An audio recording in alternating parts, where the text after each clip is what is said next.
Before we start on this topic, and a very important topic it is, I just wanted to take a beat and kind of explain a little bit about what it means to be equity, right? What is the difference between equity and equality? So the Neuroscience Leadership Institute in Delhi, the Delhi piece actually did a survey that found that only 40% of the 5,000 people that they surveyed actually understood the meaning of it. Okay? And what does equity really mean? It is to bring, look at disparities across the board and be equal. Now, the only way, when I was talking to the panelists, the only way I know how to describe this is having two kinds of plants in my garden, a cactus and a deciduous plant. And if it rains, both of them get equal amounts of water. Okay? So that is equality. But if I were to put, water these plants, I would put less to the cactus, I would put more to the other plant because it just needs water. And that's what equity looks like. I wanted to set a context here before we started speaking about this, and that's what I did. In this context, then, is it really needed to have the right policies in place and govern it to make equity an ongoing practice and a habit forming for organizations? Because we are a microcosm of the entire community, right? If we don't start, who then? Because then we have the power to start. Understanding that was recent survey of just employees and corporate. It was found that 21% of organizations have actually instilled some kind of equitable policies in place. However, 77% of the employees who were surveyed in the same organization felt it was extremely important to have these policies in place. With that context, I would like to ask my first question to the panelists. While we know that commitment from top leadership is key to make any policy happen, what are some of the ways this has worked in your organization? Not just because I'm sitting first, but so hi, I'm Swapna. I'm from a technology delivery role in Morgan Stanley, and the firm and HR has asked me to represent the policies of the firm. So you can imagine what they do to instill commitment. So I have to sit here, I have to talk about the policies, I have to know them enough to talk about them. So that's probably one of the ways they do it. But other than giving spot tests to people like me, I will talk about 3 or 4 things that Morgan Stanley does. The first one, about 2 or 3 years ago, all of us have firm values, core values, we have putting clients first, the usual spiel, right? So 2 years ago, the firm consciously added a 5th value to our core values, and this was a commitment to diversity and inclusion. So this clearly came from the top of the house from the CEO. Apart from just adding this as a core value, a lot of it is marketing and selling the value to everyone. The second thing that the firm did was in our year-end appraisal system, every single employee from the CEO to a new intern who joins has to answer a question which says, how have I contributed to the D&I initiatives at the firm? So everyone is consciously thinking about how to answer this question at the end of the year, right? The third thing, every promotion conversation that we have, whether it's from associate to manager or VP or ED, one of the key evaluation parameters is how inclusive has the candidate been in his or her tenure. So these 3 are the key things, and the 4th one is, unless you measure all of this, I think it's very easy to get lost. You work for a year, you work for 2 years, and then nothing happens after that. So our firm does a great job of measuring and putting these metrics out there in front of every division on a continuous basis. And having done all this, I think we've seen the results, because at Morgan Stanley, we have 40% of all employees are women. Nearly half of all the promotions last year were women. Half of all our campus hires are women, and from our return to work program, almost all of the return to work interns got higher as full-time employees. Right, so I think the statistics speak for themselves, and yeah, that's probably one of the way it has to start from the top. There's no way it will work otherwise, and it has to be a continuous effort. Thank you. That's really voice from the top. Would you like to pass to Mukul? Sure. Thanks for that. So I think I echo a lot of what you said, right? It has to start at the top, and it permeates through the organization. In Mastercard, any initiative that we have from a diversity and inclusion perspective is championed by somebody in the senior leadership team, in country, in region, or globally. There's no other way that it happens, right? That's one. The other thing is that diversity and inclusion, we've actually published that as one of our aspirational goals to get to in the next 5 years. And we've actually put metrics around that as well, right? So we put these goals, this is our vision, this is where we want to be, and we put some financial goals, and we put some sustainability goals, and we put diversity goals, right? We have something called a 30% club, which basically means that 30% of all board representation and CEO level positions have to be women, right? And I can kind of go on and on about the multiple things that we do in the organization to make sure that we have the right representation of women. Any role that gets interviewed for, there has to be minimum one woman candidate, and the panel has to have a diverse candidate as well, diverse from an interviewing perspective, right? So these are some things fundamentally that we're doing, and we're seeing that this is translating actually into numbers that are now speaking for themselves, right? A vice president in Mastercard is a fairly senior position. I think globally today 39% of the vice president workforce is actually. So, these are some of the things that we're doing in the organization to help. Thank you. Anybody else wants to say? Yeah, sure. Thank you. Hi everyone, I'm Mamita from Thoughtworks. So I completely agree with what Swapna and Mukul actually shared. And I also want to talk about how people at the grassroots level have to actually partner with the leadership within the organizations.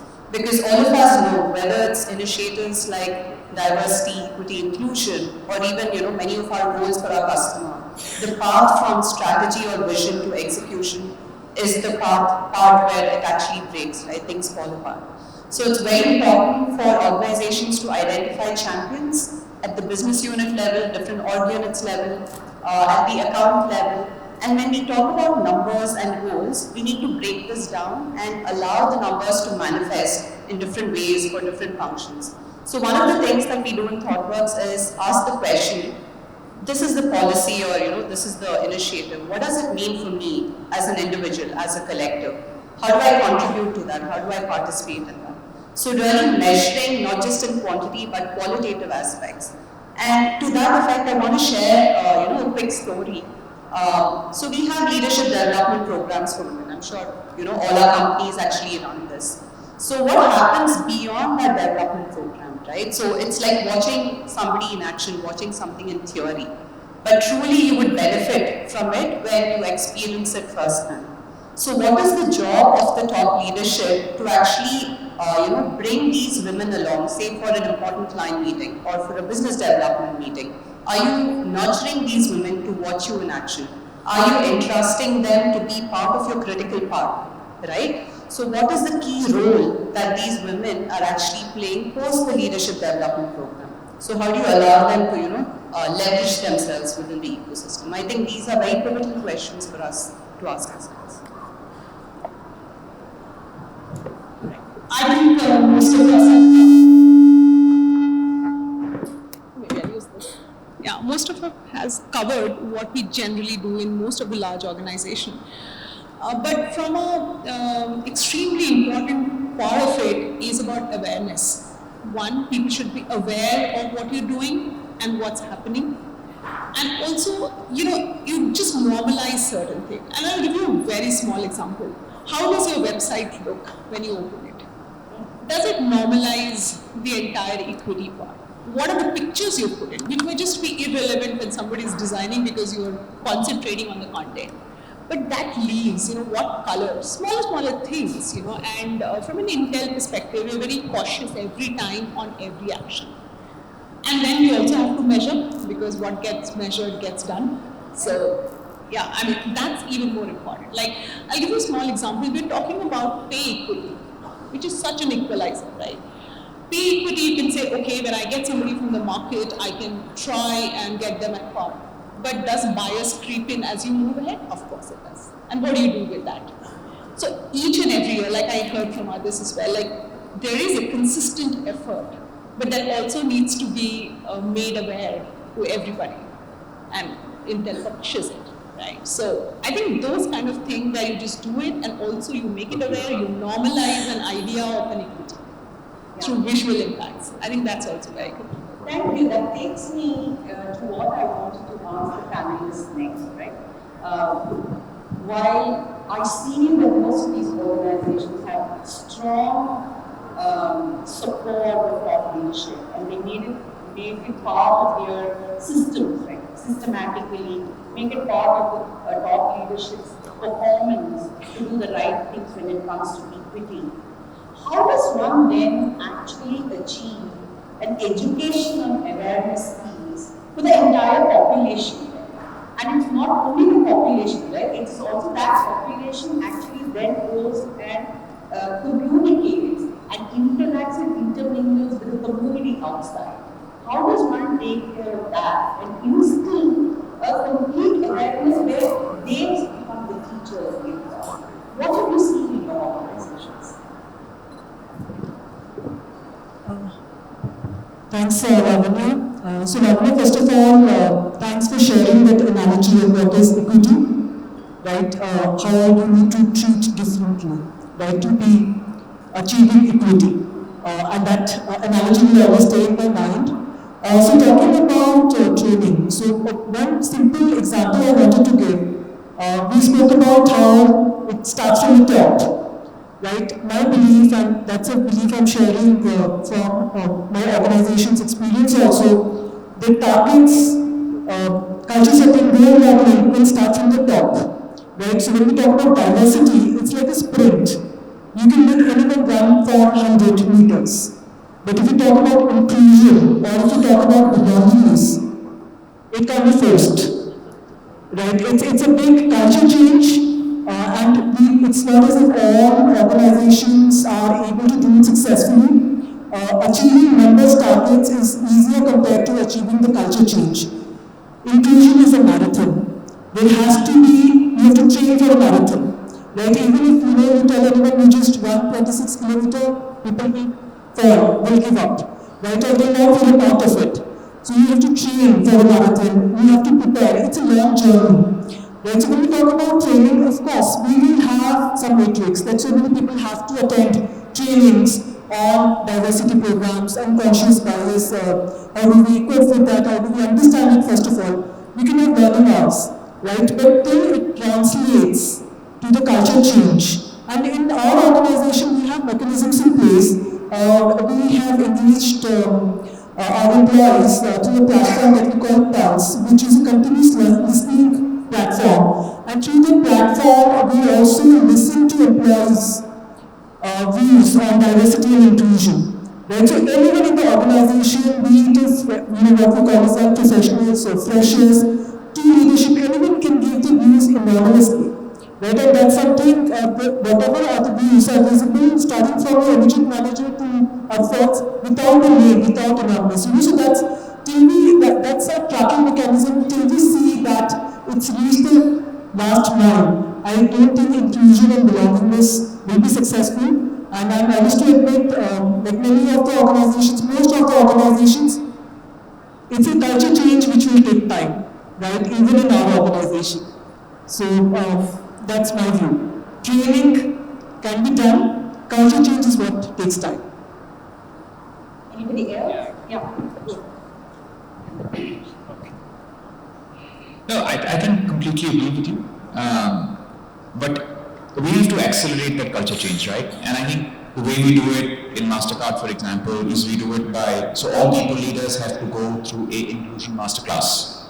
right? So we have this training, they have to go through inclusion masterclass, and then they take it across the rest of the organization. Recently, we've included, in terms of the our appraisal philosophy, we have the what's and the how's. So half your rating at the end of the year is based on the how's. How did you achieve what you got out to achieve? And part of the how's is the Mastercard way, what we call the Mastercard way. And diversity and inclusion is a very integral part of that entire Mastercard way. So one part of it is training, and the other part of it is actually linking to a performance appraisal. And that builds the awareness, because when you're looking at your objectives at the year, you say, oh, okay, I got to do this, right? So very important to combine the training along with putting some goals associated with it. So end of the year, you got to demonstrate what you did on that side. Oh, that's very nice. It's good to know that you've actually taken the organization has actually taken an awareness program and still do like competency, right? Yeah. And then rate you on your competency. Then that's a great way of acceleration, right? But is there anything else this panel wants to share on accelerating that change? Yeah, I thought I'll just share a couple of thoughts. So this is what we do for our customers, right? You want to make them a part of the problem-solving process.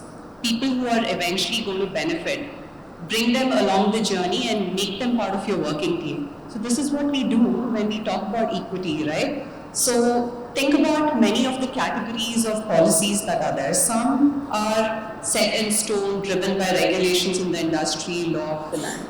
But there are the rest which are, around leaves, around work from home, or around post-maternity support, even paternity leaves.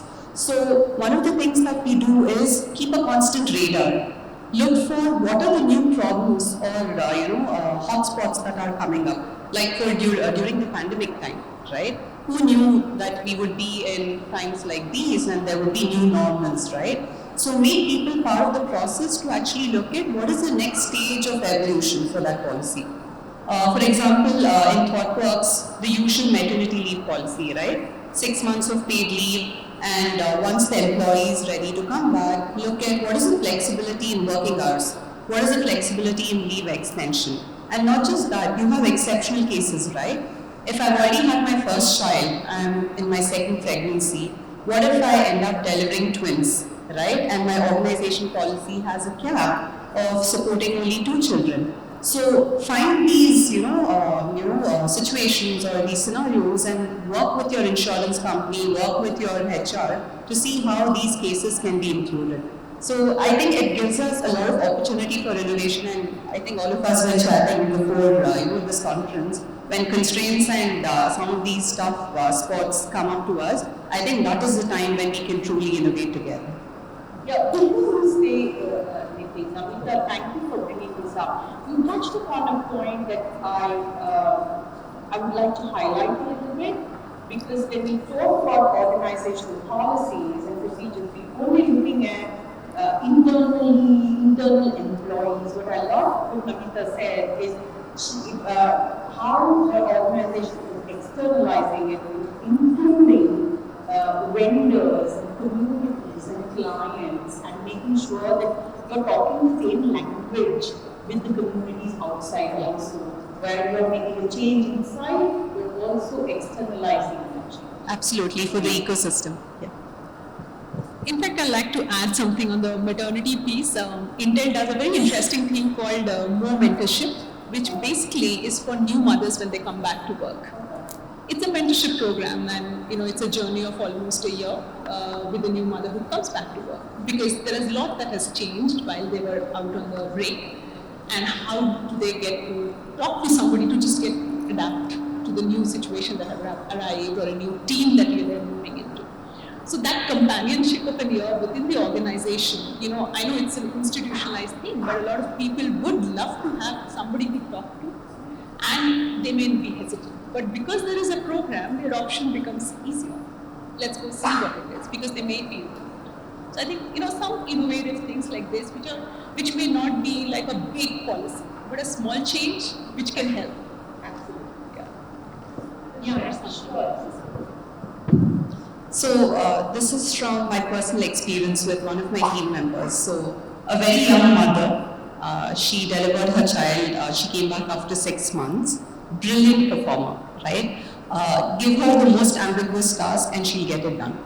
And what do most people assume? Like once the child arrives, yes, the potential and the strength, the capabilities are there, but the mind is torn between not having enough time and really having to divide yourself between all the personal and professional commitments. I was amazed, I was impressed with how good a multitasker this person turned out to be. And she was actually forthcoming and making her requests very, very clear with us, which many a times we fail to do with our organizations and with our leaders. She said, I don't want a job or a role which undermines or does not leverage my potential. Give me the most difficult role, but I need flexibility in time. So we created this model for her where her time unavailability could be supplemented with somebody else from the team, but you could actually maximize her potential. And this two-in-a-box concept is something that we've tried across different regions. It works wonders, and you can actually find both billable roles and leverage people at the community level or the level in different ways. So I think these are times for us to actually find out new engagement models where multiple people can actually achieve a certain goal or a task. Thanks, Namita. That's what equity looks like. That you make a large layer of policies and practices for the entire organization, but keep tweaking it in little bits to achieve equity. Right? Thank you. So I would just like to merge 2 points. One is about accelerating the culture change and also about training employees. I think our experience, and that's probably something all of us will agree with, we learn less from classroom trainings and more from action that we see around us.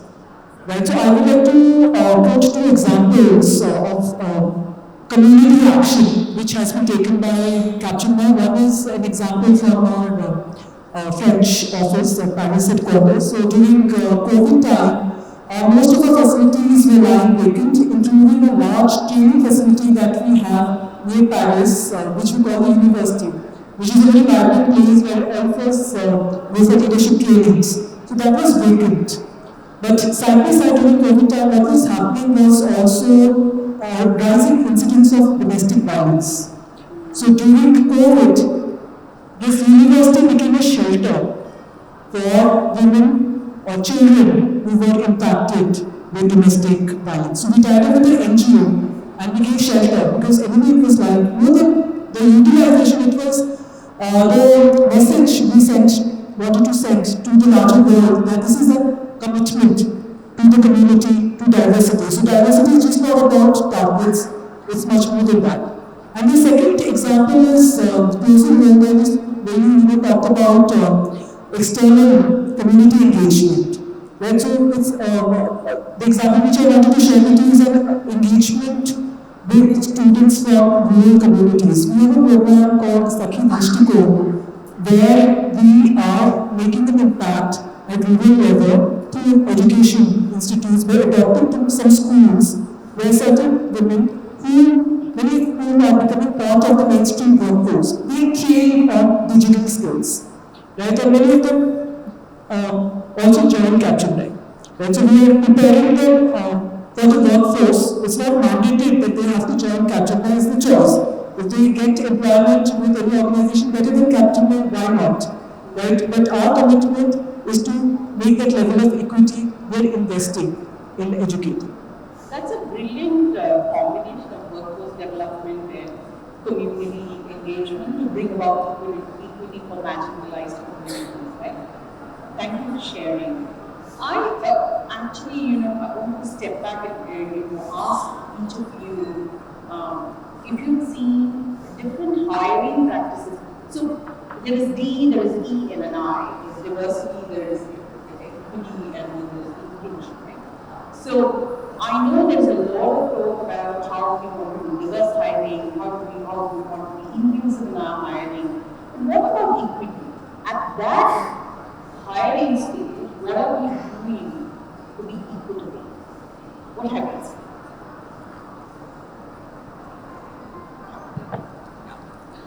Well, maybe I'll split it into four. Yeah. One is awareness, which we talked about. So, how do we make people aware right from there is a referral program to, we're investing, etc., which then gets more people involved. Like somebody has a reference, they will bring somebody back. And then we also run programs like H2O, which is Home to Office, which is actually a restart program. Now, how do you make that successful? Somebody has been out of the workforce, they need some kind of acceleration to get to where they want to be. When somebody is evaluating them from a hiring perspective, how do we really make them aware?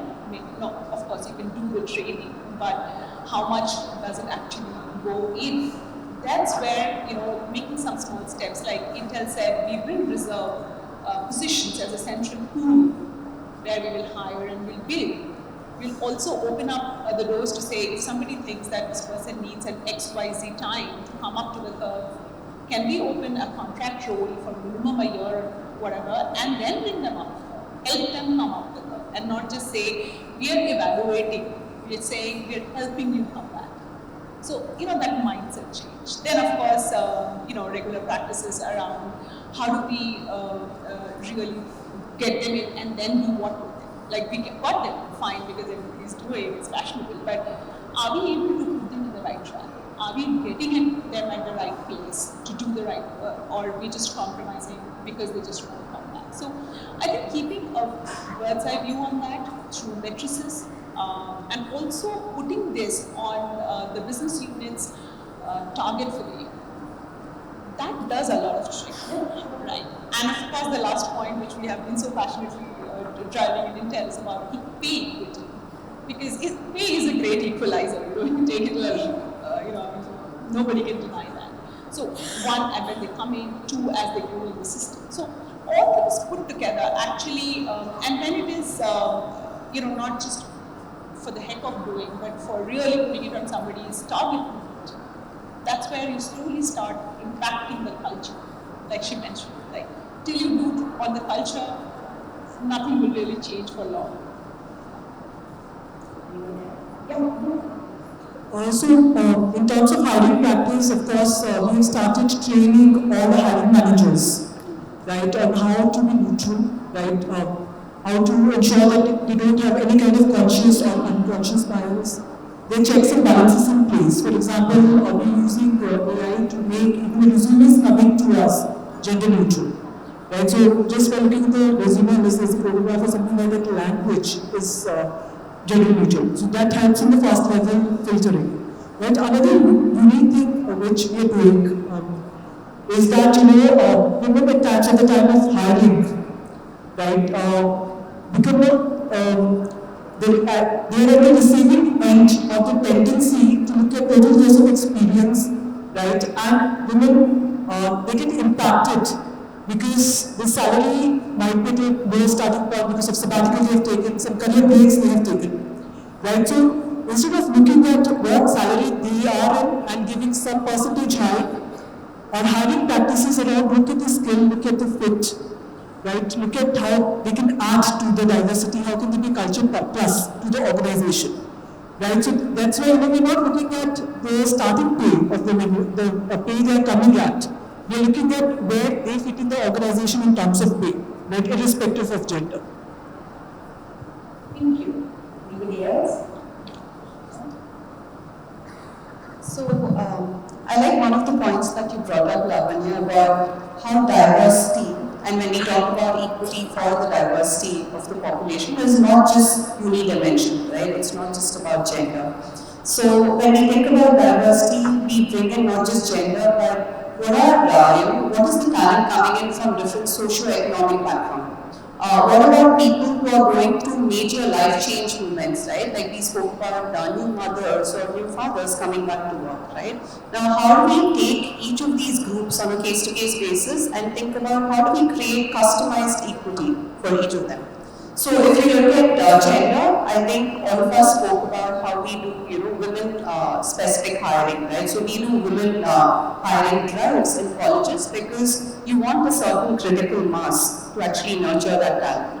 And you want to be able to prepare this talent for the interviews, right? So you actually can run tech talks which can help these women prepare for the interviews, right?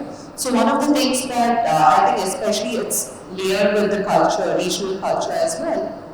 Many of the women, especially from tier 2, tier 3 cities, tend to be quite intimidated, tend to be introverts, tend to be, and I might be wrong, but some of these patterns are seen. So how do we make them bring out their inner voice? So are there, forums, like in Thoughtworks we run forums called Inner Voice, where not just the core competency, right? How do you allow people to express themselves? Are there smaller forums through which you can seamlessly help them transition? So I think looking at that and also looking at equity for socio-economic population, right? So there are students, you'll be amazed, very talented, who have done their diplomas and who are struggling to complete their graduation. So a program like STEP, you can look at it on the Thoughtworks website. This is a great platform for encouraging these people to actually complete their studies, get their graduation, and also secure a good future for themselves. So I think all the companies are invested in various of these programs. I think there's so much we can learn from each other. Thanks. I think that's great. I just want to add one thing which we've done in Mastercard, which is we've actually got a third party to validate our pay. So, it's independently validated, and every year, after the year-end cycles and whatever else is done, they look at the gap, and the gender pay gap is actually equalized at some point in the middle of the year, so that for the same position, dollar paid to a man is the same as a dollar paid to a woman. And it's actually externally validated. We don't have a view on that. It comes to us and it just gets done. Yeah. So, thank you so much. I again want to highlight what Namita said. She brought up a great point when she talked about this. So inequity then is the absence of disparities in any group, be it power, be it wealth, be it economic backgrounds. Then we have to not only look at gender, but also the socio-economic background. So we are hiring practices then as to address that those people coming from the socio-economic background are also naturally, right? Because they come with a disadvantage, and we are looking at absence of disparity. Yeah, thank you, Namita, for that. So, I just wanted to take for all of you to take us through some of the policies that were driven by the organization for equity alone, not diversity, and what are the big challenges that you faced when you were actually creating those policies? So I'll talk a little bit about a policy that exists rather than creating, but how it had an impact. So we, I guess most of the big companies do have a paternity leave concept, right? So maternity, you get 6 months, that's a labor law. So Morgan Stanley has a paternity leave where every man is entitled to 4 months of leave once they have a new child. So when this particular policy was rolled out, I could see, including myself, a lot of managers rolling their eyes and saying, look, we already got to deal with half our workforce going away, now we also have to deal with this extra thing. So that was the initial reaction. But a man on my team walks up to me and we have our usual discussion. He's planning out his paternity leave. He says, these are the days I won't be available. And at the end of the conversation, he asks me a question. He says, will this adversely impact my career growth? And that was the minute it just made complete sense, right? So everything that everyone felt was not accurate, to me this is a reverse way of saying this is equity. Now he is also thinking about how it's going to impact his career, which I've had to do twice in my life. Most women have to do all the time in their lives. Now he knows it, he feels it, his manager knows it, his manager feels it, and that's the way that a policy that appears strange at the surface is actually creating a whole lot of equity on the ground as well. That's brilliant, thank you. And also the paternity thing, right? I just wanted to add there that when you drive a policy for paternity, you are not only driving it for the male colleague, but you are driving it for the spouse that is in the workforce. Absolutely. So That I think is very important. So that's where, it's not only your organization, but externalizing it in society. Yeah. Any other policies? So I can talk about two important aspects of equity. One is promotion related policy and the other is pay related policy. So when it comes to promotion, we have a very clear guideline that the percentage of women in promotion who are getting promoted, or if we have 100 people getting promoted, percentage of women has to be greater than or equal to or greater than the percentage of women at that level. So, if one of our levels has got 50% women, out of the total promotion, 50% have to be women, right? And this is something which is driven, and honestly, we did have challenges from a lot of managers saying that, women is not eligible, women is not capable, she'll not be able to do that role, she might be going on maternity leave. So we had to break some biases, but we did not move away from that policy and target.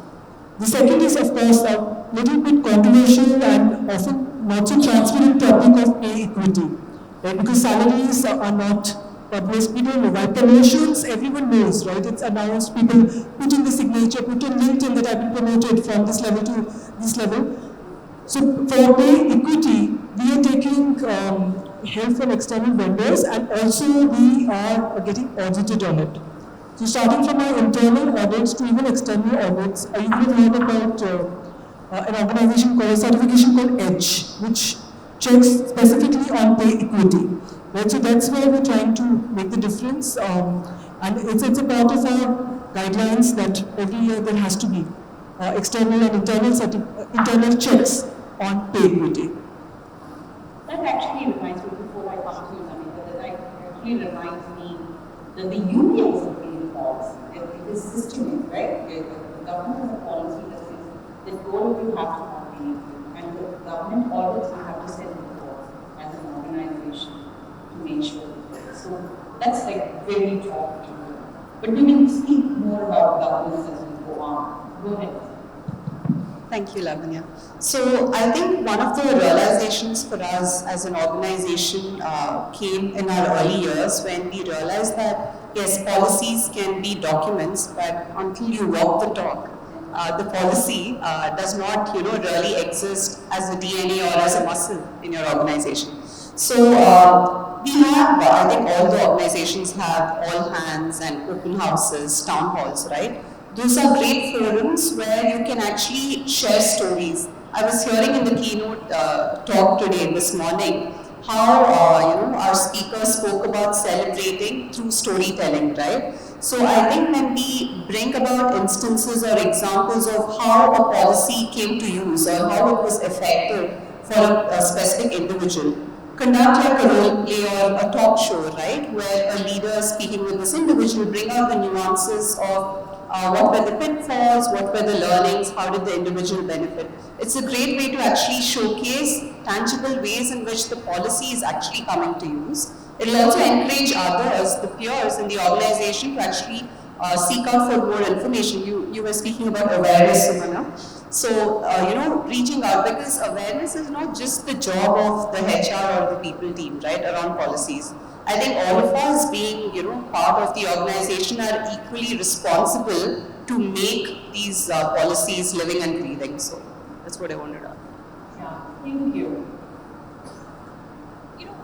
There are two things I like to share. One is around the policy of being in the mainstream. Most of the initiatives we do are part of the women initiative groups, etc. But how do we really bring them on the mainstream? And I think I'm repeating it again and again as a very piece, which is a mainstream pump and vent thing and not just an HR or a women group thing. So that brings a lot of visibility across all levels to bring it into the mainstream. Get a policy into the mainstream and not being an initiative. The second thing was similar to what she mentioned about paternity leaves opening up an entire new avenue about men coming and asking about what happens to their career, which is also equity. And pandemic did a very interesting thing, brought flexibility in our lives in a way we had never imagined. Work from home was a very alien concept. till the pandemic hit, and now, so what actually was a lot of equity by everybody wanting to work from home in a flexible manner to be or to bring up their best. Earlier, only women would do because they had some work at home, etc., and it wasn't really given a nice feel to it. But now even men come back and do that, and that is great because we're talking about equity that has come and it has become normal. Normalizing some of this will also bring greater results than just pushing through from one side. Thank you. Yeah, quick follow-up. So in Thoughtworks, we have a concept of open spaces, right? So if some of you have visited our offices, we have what we call dining tables, and we have people, seated around the tables. So it's very important about the conversations that we have with each other, right? Let's say a new father is leaving, around lunchtime. His child is ill. He needs to go back and take care. A small, what seemingly, appears to be a harmless joke towards that person, towards that colleague, saying, "Oh, half-day leave, you're going and watching the movie while we take care of the child." You can't imagine the amount of damage it does. Because not just for that individual, but for everybody who is, around that space, it brings down, dilutes the value of the policy, right? So I think all of us should be very responsible, not just aware of the policy, but how we actually engage with people around us and how we view these, right? Even in perhaps light humor. Yeah. Thank you, Namita. For somebody who started, I started my career back in the 80s, early 80s, right? For somebody like that to sit here and speak about diversity, equity, and inclusion, for me, it has been a journey of self-education throughout my career. And the biggest journey has been, and the learning has been in language, and the change in the way you speak and listen. Okay, so thank you. But I want all of us, I see that we are kind of running out of time, so I want us to step back and each of you to tell me that yes, policies are good, all corporates are driving it, all the corporates are of course in the forefront driving new policies. But how far are we from systemically governing these policies and making it a habit for us? So that's a question I can take from Capgemini perspective. So if you talk about the governance around diversity, inclusion, equity in the organization, there are three very important Ds that we talk about. First is the destination, a sense of common purpose where we want to reach. So all our governance will have the target, the destination, right? And it's a destination, we've not taken a short-term view, we've taken a long-term view. In 2020, there was a commitment to our board, to even public, to our shareholders, where we committed X percentage of diversity. So that's 40% diversity, overall diversity at group level, and 30% diversity at leadership level. And the third aspect of commitment to the board or the destination that we wanted to reach was the softer aspect of culture of inclusion and equity. Right? So first is the destination. Second part of the governance framework is dedication. So our diversity targets are as important as any of the financial targets or growth targets. Right? So the diversity targets we have at leadership level determines the variable pay. Of course, it might impact their performance and the pay also, but it is an integral part of the variable pay.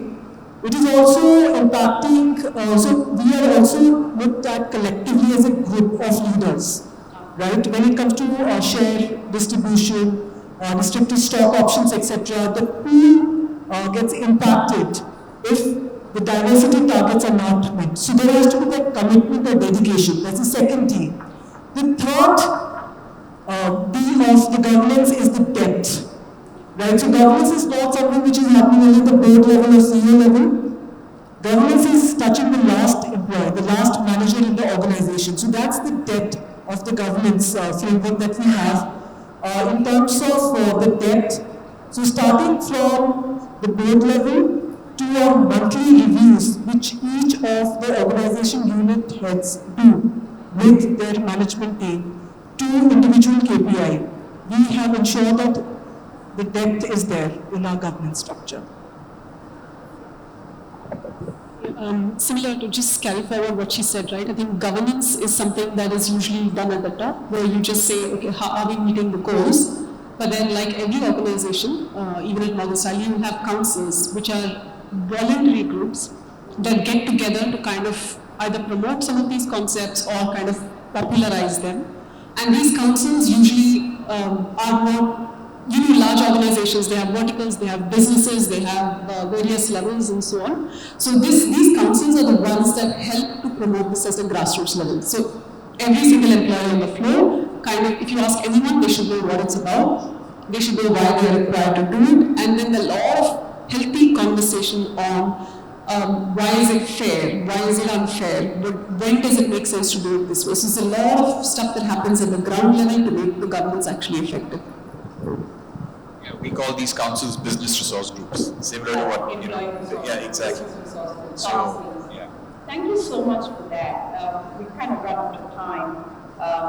I like that you brought up the word fairness.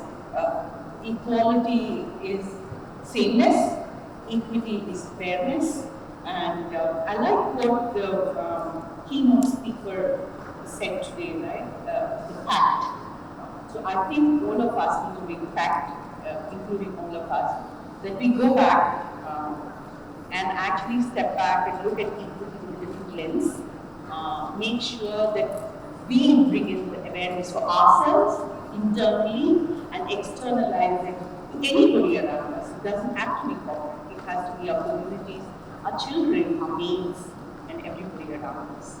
Yeah. Thank you so much. You've been a delight to learn so much. Thank you.